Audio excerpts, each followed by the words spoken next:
Will Tesla get rid of NVIDIA? Why they should or shouldn't. Will Tesla need a partnership with AMD to produce a chip that's fast enough, strong enough, and cheap enough to replace NVIDIA's chip? Why did Tesla stock go up so high today? And what's next for Tesla's stock price? This and more in episode 9 of Deadshot Investor. I don't even know how much I really made. I forgot, it's a lie. Fuck that, never mind what I got. Came up, that's all me for real. As you can see from NVIDIA's chart, NVIDIA is killing it. Why? Because they're in a Moore's Law exponential technology field. That's right. The field that they're in is exploding from $500 million last year to $20 to $30 billion being spent on chips for the AI movement alone during the next 5 years. Talk about Moore's Law growth on steroids. That's exponential technology for you. So as you can see, their share price has literally doubled this year. And I think it's going to continue. NVIDIA is leading the way. Their new chip is twice the money, but 9 times as fast as their previous chip. The new chip has 21 billion individual transistors, and it's specifically designed for AI. NVIDIA's most expensive card is the Tesla V100, which costs $10,000. So, with NVIDIA being quite expensive, Tesla has decided to make their own custom chip for their Level 5 autonomous driving AI algorithm. But is this smart? NVIDIA could be a great partner in the long run. Their chips are having Moore's Law improvements on steroids. So, not only are they becoming faster and faster and faster, but they're also going to be becoming cheaper and cheaper and cheaper. So, Tesla's trying to undercut a supplier that eventually is going to have lower prices anyway. I mean, I understand Tesla with the Model X seats. They couldn't find a supplier that could make Model X seats the way that they wanted them made. So they decided, screw you guys, we're going to make our own seats, and they make them in-house. But I just don't think that was necessary for this chip. However, if cost savings really can happen, and if the new chip that they develop in-house is good enough and fast enough, then it will have been worth it. I added to my AMD position this morning because likely Tesla will need help with developing this new in-house chip, even if it needs help with a few of the components. If Tesla is dumping NVIDIA, then NVIDIA is not going to be very anxious to help them develop their new chip that's replacing them. And Intel isn't going to be helpful because they're in bed with GM. So that leaves pretty much AMD.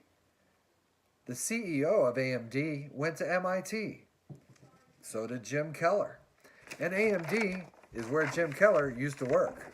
That's why I think it's the right choice. If Tesla does need help developing its chip or components for the chip, AMD, I think, is where they're going to turn. So, just for fun, I decided to go ahead and pick up some more AMD. It's low, it's about $10 a share, so it's pretty cheap to pick up, and it hasn't really done much this year. So I really do think that AMD has a lot of room to move in an exponential technology sector that's exploding right now. So I went ahead and added some more at about 10 bucks. Back to Tesla's stock price. As you can see here today, it broke through the 200-day moving average. And there is some speculation as to why. Basically, what was about to happen is the death cross. The 50-day moving average was about to cross over the 200-day moving average. And when those two lines cross over, it's a sell signal. And what can happen is a lot of these algorithms that are written by big, huge fund houses like Charles Schwab, they'll write into their algorithm that if there's a death cross, sell.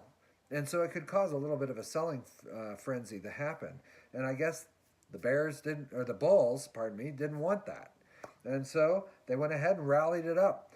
But that's a big move in one day. Can it hold tomorrow? We'll see.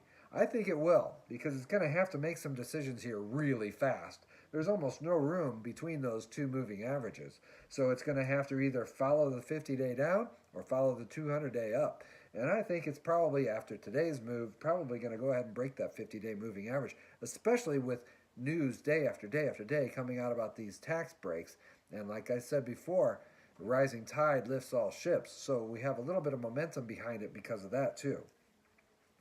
So that's what's going to happen in the short term. I think it's going to continue to go up above that 50-day moving average. In the medium term, I am a little bit nervous. We've got the first 3 days of January. There's going to be an announcement as to how many vehicles were delivered in the fourth quarter of 2017. And the Model 3 number isn't going to be great. Hopefully by then, there will be at least some good news about the bottlenecks being resolved. Another thing that's looming is the fourth quarter earnings call, which is towards the end of the month of January. That could be some bad news too. But there are going to be some bright spots that I'm really looking forward to hearing about. Number one, how are they doing on their energy? Are they making a lot of money off of that? Number two, how are they doing on their profit margins on the S and the X and the 3? And of course, what everybody wants to know, how are the bottlenecks being resolved on the Model 3? And are we going to start ramping up towards that 5,000 per week number by the end of the first quarter of 2018? So that's the medium-term picture. It makes me nervous because they also may even announce that they're going to need funding. If they need more funding, that could be rough. It could affect the stock price by at least 5% if they announce that they need to sell more bonds or issue more stock. But the long-term picture is bright. The Model S should stay pretty much level and plateaued already. The Model X, I think, will plateau over that very soon. Energy sales seem to be skyrocketing with South Australia, Puerto Rico. But I think the best long-term news right now that's happening is the Tesla Semi. A lot of big names have jumped into the semi race here to see if they can test out this new autonomous driving electric vehicle semi. And we'll see how this really goes. But I really do think this could be kind of the dark horse. I mean, it really could come in and just be a huge player for Tesla, because once they crack into the transportation industry, there are billions and billions and billions of dollars there.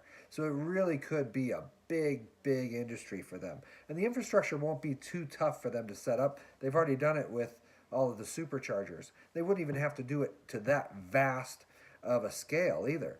But Walmart, Anheuser-Busch, Cisco, J.B. Hunt, Meyer, J.K. Moving, Loblaw, Ryder, DHL, these are big names, plus some others have placed orders. 140 semis have been ordered already.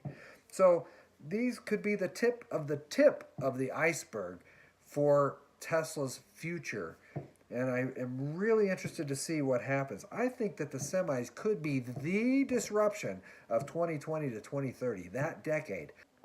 And I know you're thinking, Deadshot Investor, you're crazy. It's got to be the X, or it's got to be the 3, or it's got to be the Y, or maybe the solar shingles. That's going to be the big story of that decade. But I don't think so. I really do think the semi is going to come in and really take people by storm. So if you like this video, press like and subscribe. This was episode 9 from Deadshot Investor. Bitch.